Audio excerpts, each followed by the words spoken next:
जय श्री राम। नमो नारायण। हर हर महादेव। पुरुषोत्तम मास महात्मा अध्याय 10वां।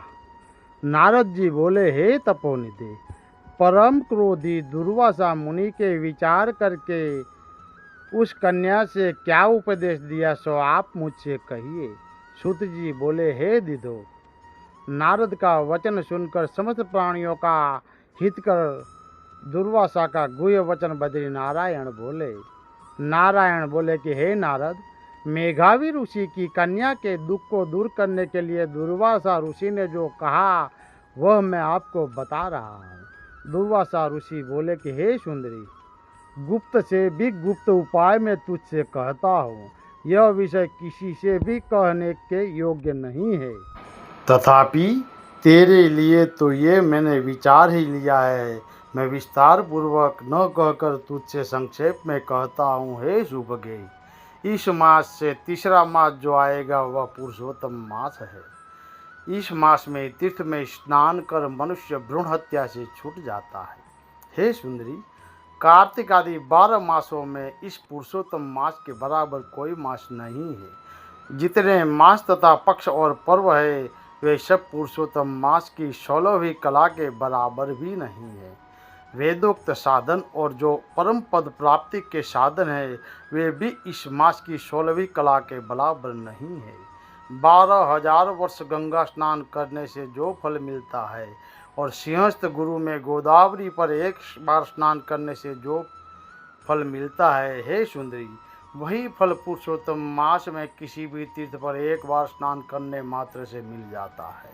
हे बाले, यह मास श्री कृष्ण का अत्यंत प्यारा है और नाम से ही यह भगवान का स्मारक है। इस मास में पुरुषोत्तम भगवान की सेवा पूजा करने से समस्त कामनाएं सिद्ध होती है। अतः इस पुरुषोत्तम मास का तो शीघ्र व्रत कर पुरुषोत्तम भगवान की तरफ प्रसन्नता पूर्वक मैंने भी इस मास की सेवा की है। एक समय क्रोध में मैंने अम्बरीश राजा को भस्म करने के लिए अर्थकृत्या भेजी थी।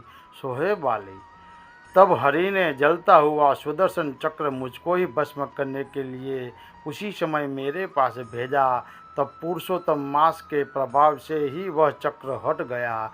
हे सुंदरी, वह चक्र त्रैलोक्य को भस्म करने का सामर्थ्य रखने वाला जब मेरे पास आकर खाली चला गया तब मुझे बड़ा विस्मय हुआ। इसीलिए हे सुभगे, तू श्री पुरुषोत्तम मास का व्रत कर। इस प्रकार मुनि की कन्या को कहकर दुर्वासा ऋषि ने विराम लिया। श्री कृष्ण जी बोले, हे राजन, दुर्वासा का वचन सुन भावों की प्रबलता के कारण असूया से प्रेरित वह कन्या मूर्खतावश दुर्वासा से बोली। बाला बोले, हे ब्राह्मण, हे मुनि, आपने जो कहा वह मुझे रुचता नहीं है। माघादि मास कैसे कुछ भी फल देने वाला नहीं है। कार्तिक मास कम है ऐसा आप कैसे कहते हैं, सो कहिए। वैशाख मास सेवित हुआ क्या इच्छित कामों को नहीं देता है। सदाशिव आदि से लेकर सब देवता सेवा करने पर क्या फल नहीं देते। अथवा पृथ्वी पर प्रत्यक्ष देव सूर्य और जगत की माता देवी क्या सब कामनाओं को देने वाली नहीं है। श्री गणेश क्या सेवा पाकर इच्छित वर नहीं देते। व्यतिपात आदि योगों को और सर्व आदि देवताओं को भी सबको उल्लंघन करके पुरुषोत्तम मास की प्रशंसा करते क्या आपको लज्जा नहीं आती है। यह मास तो बड़ा मलिन और सब कामों से निंदित है। हे मुनि, इस रवि की संक्रांति से रहित मास को आप श्रेष्ठ कैसे कह सकते हैं।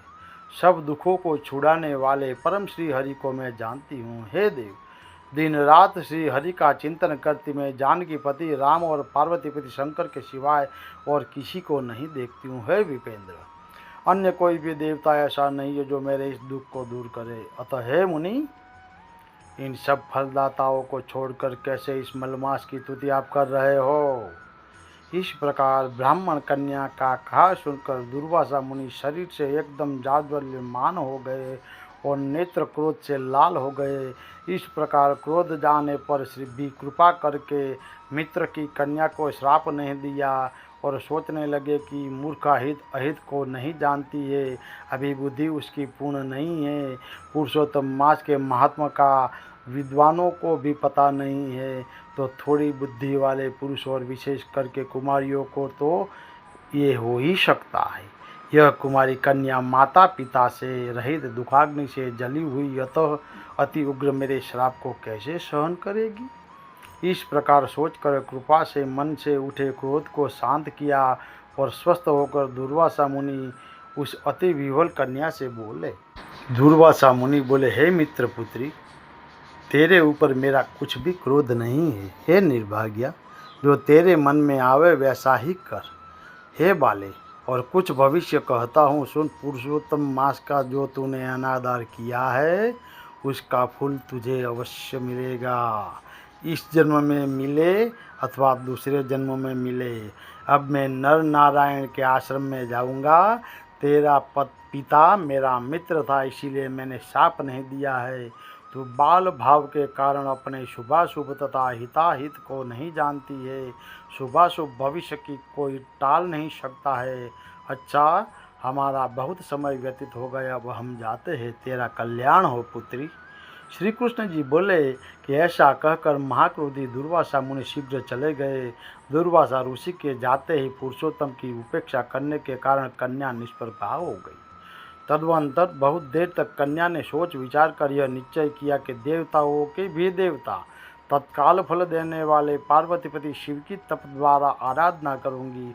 हे नृप, मेघावी ऋषि की कन्या ने मन से इस प्रकार निश्चय करके अपने आश्रम में ही रहकर भगवान शंकर का कठिन तप करने को तत्पर हो गई। सूत जी बोले, बहुत फलों के दाता लक्ष्मीपति और वैसे ही सावित्रीपति ब्रह्म को छोड़कर एवं दुर्वासा के प्रबल वचन की निंदा कर वह ऋषि कन्या अपने आश्रम में ही अंधक को मारने वाले शंकर की सेवा के लिए तत्पर हो गई। इति श्री बृहद नारदीय पुरुषोत्तम मास महात्म्य 10वां अध्याय समाप्त। जय श्री राम। नमो नारायण। हर हर महादेव।